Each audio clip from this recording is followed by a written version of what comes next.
উঠবে। এই যে পটলে কি কোন পোকাগুলো পটল পাওয়া যায়? সাবান পুষ মাঘ ফাল্গুনে থেকে ধরে জমিকে কাটতে হয় এইটি এরকম।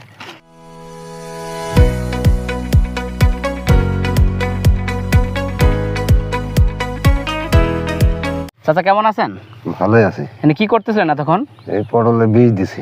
পটলে বীজ দিচ্ছেন। পটলে বীজ দেওয়ার কারণটা কি? ফুল জালি টিকবে, হুম, তোমার কাজ হবে, সব পোকামাকড় মারবে। এই যে পটলে কি কোন পোকাগুলো বেশি মানে আক্রমণ করে? জাপ জাপ পোকা। জাপ পোকা। এই যে এগুলো উঠতেছে এগুলো কি জাপ পোকা? এইগুলো এই বীজটা দিলে এগুলো আর আসবে না না, নাকি মারা যাবে একবার? মরে যাবে, আইবি পড়বি না। ও, তা আপনারা এখানে যে পটল লাগিয়েছেন কতটুকু জায়গাতে পটল লাগিয়েছেন? এইখানে 5 কাঠা হবে এখন। 5 কাঠা। পটল চাষ কি আগে করছিলেন নাকি এই প্রথম? ও আমার ওই সাইডে অনেক বছর থেকেই করে, অনেক বছর ধরে পটল চাষ করেন। পটল চাষে কি লাভ থাকে মানুষের? হ্যাঁ লাভ হবে কি, খুব বেশি লাভই হয়। তা আপনারা এই যে 5 কাঠা জমিতে পটল লাগিয়েছেন, এটা যদি পটল একবারে উঠানো হয় কত মন পটল পাওয়া যায়? 5-6 মণ উঠবে। 5-6 মন উঠবে। এখনো কি একবারে উঠানো হয়েছে পটল? 2বার উঠেছে। 2বার উঠাইছেন। দাম কেমন ছিল? দাম তোমার 25-26 25-26 পেয়েছি। ও, মানে মন? হ্যাঁ না, কেজি। ও, 25-26 কেজি। কেজি ও, কেজি পাইছেন, আমার মানে মন। মন 800-900 টাকা মন, ও, 1000 টাকা। তা তো অবশ্যই। তারপর আপনি যে পটল গাছটা লাগিয়েছেন এটা কিভাবে লাগাইতে হয় পটল চাষটা? এটাই নতা তোমার ওই মাটি খড়িয়ে খুপি করে ওই খুপিতে পুঁতে দিয়ে মাটি চাপা দিতে হয়। ও, তা আপনার যে ওই যে বেরি পড়বে। যে পটল গাছটা যে লাগাবেন, লাগানো থেকে এই পটল ধরতে কত সময় লাগে? এটা পটলটা ধরো না গেছে কার্তিক মাসে। কার্তিক মাসে। তাহলে কার্তিক, অঘ্রান, পুষ, মাঘ, ফাল্গুনে থেকে ধরে 4 মাস। মানে 4 মাস পর থেকে ধরে ধরতে লাগে। ও, তাহলে আপনার যে 5 কাঠা জমি আছে পটল লাগিয়েছেন, কি পরিমাণ খরচ হয়? পটলে খরচ নেই, শুধু বিষ। শুধু বীজ দেওয়া লাগে, মানে খুব বেশি খরচ লাগে না? এই বিষ আর মধ্যে একটা ছ্যাঁকও খুব দিতে হয় না। ছ্যাঁক খুব একটা লাগে না। এই যে বাঁধ করছেন, এই বাঁধে কেমন খরচ হয়? এই বান, হ্যাঁ, বাঁধ করার জন্য এইটাই তো খরচ বানের।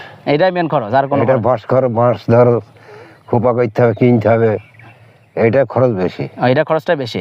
তাছাড়া এমনি বীজ দেন, বীজটা কি প্রতি সপ্তাহে দেওয়া লাগে? এই সপ্তাহে দিলে ভালো হবে। সপ্তাহে নাকি এমনি সপ্তাহে 2বার 3বার নাকি একবার করে দেন? সপ্তাহে একদিন দিলে হয়ে গেল। একদিন দিলে হয়ে যায়। তারপর মনে করেন যে অনেকে আছে নতুন, তারা চাষ করতে চাচ্ছে কিংবা পটল চাষ করবে, বুঝতে পারতেছে না, তাদের জন্য পটল চাষটা কেমন হবে?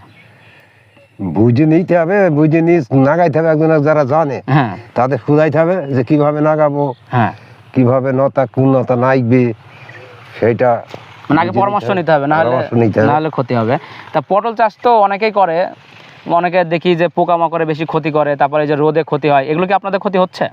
তো হইতে না, দেখ না এইসব ফুল সব ঝাইলে বুড়ি যাইছে ওই রোদের জন্য। রোদের যাইনি। তো এই যে রোদ তো প্রচুর পরিমাণে রোদ, এটার জন্য আপনার কি অন্য কোনো সার বীজ দিলে কাজ হবে নাকি আর কোনো এটার উপায় নাই? না, এটা কোনো উপায় নাই। ওপর বৃষ্টি না হওয়া পর্যন্ত কোনো উপায় নেই। ও, বৃষ্টি না হওয়া পর্যন্ত কোনো উপায় নাই। তা আপনি এটা 5 কাঠা দেখতেছি জমিতে আপনি পটল লাগিয়েছেন, তো এই যে এতক্ষণ যে দেখলাম অনেকগুলো গাছ ফেলাই দিচ্ছিলেন, ওগুলো কিসের জন্য? ওগুলো নতা, অত নতা কি হবে, সিঁড়ি ফেল দিয়েছে। ওগুলো ফেলাই দিচ্ছে, ওগুলো লাগবে না আর? না, ওগুলো ফেলাই দিলে গাছটা আর ভালো পাবে, সার পাবে। এই পাতলা থাকব তো তলে দরকার নেই তো। ও, তা আপনি যে সিঁড়ি ফেল দিয়েছে। দেখলাম বীজ তো মনে করেন সপ্তাহে 1বার 2বার লাগে, সার কি দেওয়া লাগে? না, সার দিতে পটলে সার তেমন একটা লাগে না। ওই 1-2 দিলি হয়ে গেল।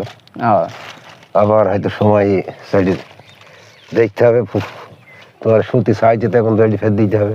মানে এটা আপনার খেয়াল রাখতে হবে সবসময়, খেয়াল রাখ, ঘোরাফেরা করতে হবে, তুলতে হবে, দেখতে হবে, তাহলে মনে করেন ক্ষতিটা খুব কম হবে। এই যে যা বলছে দেখতে হবে যে যা ফের নেই গেছে, ফের বীজ দিতে হবে।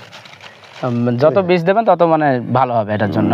তা ঠিক আছে, আপনাকে ধন্যবাদ। আমার যারা দর্শক আছে অনেকে জানতে পারবে পটল কীভাবে লাগাইতে হয়, পটল চাষে কী পরিমাণ খরচ হয়, তারপর কেমন বীজ দেওয়া লাগে, সার দেওয়া লাগে, বাঁধ কীভাবে করতে হয়। তো আপনাকে ধন্যবাদ এগুলো জানানোর জন্য। সার বীজ কম লাগে, শুধু ওই বান খরচ করতে পারলি, বাঁধ খরচটাই এতদিন নতা হইলি 10 কাঠা হই না কেন। নিজের যদি বাঁশ থাকে তাহলে আরো কম খরচ হবে। বাঁশ থাকলে কোনো ব্যাপার না, কিনতে হবে না। হ্যাঁ, তাহলে তোর খরচটা কম হইলো আরো, মানে অল্প কিছু এই নতা, হ্যাঁ এই লতাটা, এই নতা লাগানোর সময় কাটতে হবে, বুঝছো? হ্যাঁ, একটু করে কাটতে হবে। এইটি এরকম এই 2-3টি গেরোনি এরকম মাছ গেড়ে এরকম পুঁতে দিতে হবে। মাটির নিচে উপরে মাটি দিয়ে দিতে হবে। উপরে এরকম খুবই ঘুরে এরকম নাগে হ্যাঁ, মাটি চাপা দিতে হবে। তো এই যে এটা করবেন, কয়দিন পর আপনার যে গাছ বার হবে? 10-15 দিন আইবে। 10-15 দিন। এটা যে লাগানোর পর কি সেচ দেওয়া লাগে, পানি দেওয়া লাগে? না, কোনো কিছু করা লাগবে না? জো থাকলে পানি দিতে হয় না, কিছু দিতে হয় ও, মাটি যদি ঠিক থাকে তাহলে আর সমস্যা হয় না। না। জোই নাগাইতে হয়। যখন বৃষ্টি হবে কোনো থাকবে তখন। ওই যে আশ্বিন কার্তিক মাসে নাগাই। তাহলে ঠিক আছে, আচ্ছা আপনাকে